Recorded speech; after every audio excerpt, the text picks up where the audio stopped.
اللہ الرحمن الرحیم۔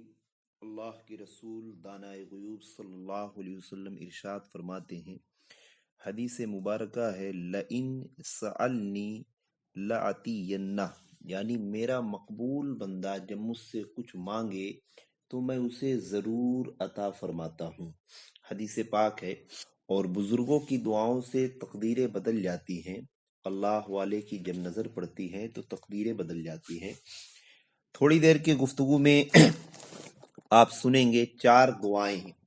یعنی دعا کیا ہے؟ دعا عبادت کا مغز ہے، دعا مومن کا ہتھیار ہے۔ حدیث پاک ہے، الدعاء مغز العبادہ، دعا عبادت کا مغز ہے۔ دعا کیا ہے؟ بس آپ یہ سمجھیں کہ جس بندے کو اللہ تبارک و تعالی کی ذات پہ جتنا زیادہ اعتماد ہوتا ہے، وہ بندہ رب تبارک و تعالی کی بارگاہ میں اتنا گڑ گڑاتا ہے، دعا مانگتا ہے۔ سنیں گے آپ 4 دعائیں۔ ایک شخص جو بڑا امیر تھا، ہر وقت فسق و فجور میں مبتلا رہتا تھا اور کبھی بھول کر بھی خدا کی یاد نہیں کرتا تھا۔ ایک روز اپنے غلام کو اس نے 4 درہم دیے تاکہ وہ بازار سے مٹھائی خرید کر لائے۔ چنانچہ وہ غلام گیا، راستے میں اس نے دیکھا کہ ایک جگہ حضرت منصور رحمت اللہ علیہ ایک مجمع میں وعظ فرما رہے ہیں، یعنی تقریر فرما رہے ہیں۔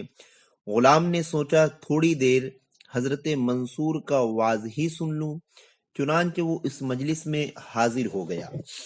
اس وقت حضرت منصور ایک مستحق درویش، یعنی ایک فقیر جس کو ضرورت تھی، ایک مستحق درویش کی خدمت کرنے کے لیے لوگوں سے ریکویسٹ کر رہے تھے، گزارش کر رہے تھے اور فرما رہے تھے کہ جو شخص اس درویش کو 4 درہم دے گا، میں اس کے لیے 4 دعائیں کروں گا۔ غلام نے دل میں سوچا کہ یہ 4 درہم جو میرے پاس ہیں، میں اس درویش کو دے دوں اور 4 دعائیں اپنی مرضی کے مطابق کرا لوں۔ چنانچہ اس نے وہ 4 درہم درویش کو دے دیے۔ حضرت منصور نے فرمایا کہ جزاک اللہ، اب بتاؤ میں تمہارے واسطے کون سی دعا کروں؟ غلام نے کہا، پہلی تو یہ دعا کیجئے کہ اللہ تعالیٰ مجھے غلامی سے آزادی دے دے، دوسری یہ کہ اللہ تعالیٰ میرے مالک کو توبہ کرنے کی توفیق دے دے، تیسری یہ کہ مجھے 4 درہم اور مل جائیں، چوتھی یہ کہ اللہ تعالیٰ مجھے اور حاضرین مجلس کو اور میرے مالک کو سب کو بخش دے۔ حضرت منصور نے یہ 4 دعائیں کی اور وہ غلام یہ 4 دعائیں کرا کے گھر واپس آ گیا۔ مالک نے اس سے پوچھا کہ تم نے اتنی دیر کہاں لگائی؟ تو اس نے سارا قصہ بیان کیا اور کہا کہ میں وہ 4 درہم حضرت منصور کی مجلس میں دے کر آیا ہوں اور ان کے بدلے حضرت منصور سے 4 دعائیں کرا لی ہیں۔ مالک نے پوچھا کہ وہ 4 دعائیں کون سی ہیں، ذرا مجھے بھی سنا دو۔ غلام نے کہا، ایک تو یہ کہ اللہ تعالیٰ مجھے آزادی عطا فرمائے، دوسرے یہ کہ ان 4 درہموں کے بدلے 4 درہم مل جائے، تیسری یہ کہ اللہ تعالیٰ آپ کو توبہ کی توفیق عطا فرمائے، چوتھی یہ کہ اللہ تعالیٰ مجھ پر، آپ پر، حضرت منصور پر اور سارے حاضرین جلسہ پر اپنی رحمت فرمائے اور سب کی مغفرت فرما دے۔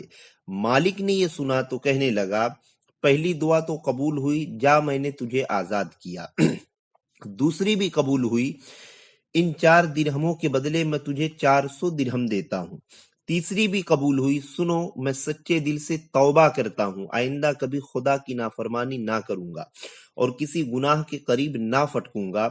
اب جو کچھ میری قدرت میں تھا میں نے اس کو پورا کر دیا، لیکن چوتھی بات میرے اختیار میں نہیں، اس میں میں مجبور ہوں اور وہ کام میں نہیں کر سکتا۔ اسی وقت ہاتف غیبی سے ایک آواز آئی، اے بندے، جو کچھ تیرے اختیار میں تھا بندہ ہو کر تم نے وہ کام کر دکھایا ہے، جو کچھ ہمارے اختیار میں ہے رحیم ہو کر وہ کام کیوں نہ کرے؟ جاؤ، ہم نے تجھے، تمہارے غلام منصور اور سارے حاضرین جلسہ کو اپنی رحمت میں لے لیا اور سب کو بخش دیا۔ تو پتہ کیا چلا؟ اللہ کا محبوب بندہ جب کوئی دعا کرتا ہے، رب تبارک و تعالی اسے اپنی بارگاہ میں مقبولیت کا مقام عطا فرماتا ہے۔ بزرگوں کی چوکھٹ پہ حاضری ہم دیں اور بزرگوں کی چوکھٹ پہ حاضر ہو کر ان کے وسیلے سے ہم دعا مانگے. رب تبارک و تعالی ان کے وسیلے سے دعاؤں کو مقبول فرماتا ہے. رب تبارک و تعالی ہمیں کہنے سے زیادہ عمل کی توفیق عطا فرمائے. السلام علیکم ورحمۃ اللہ.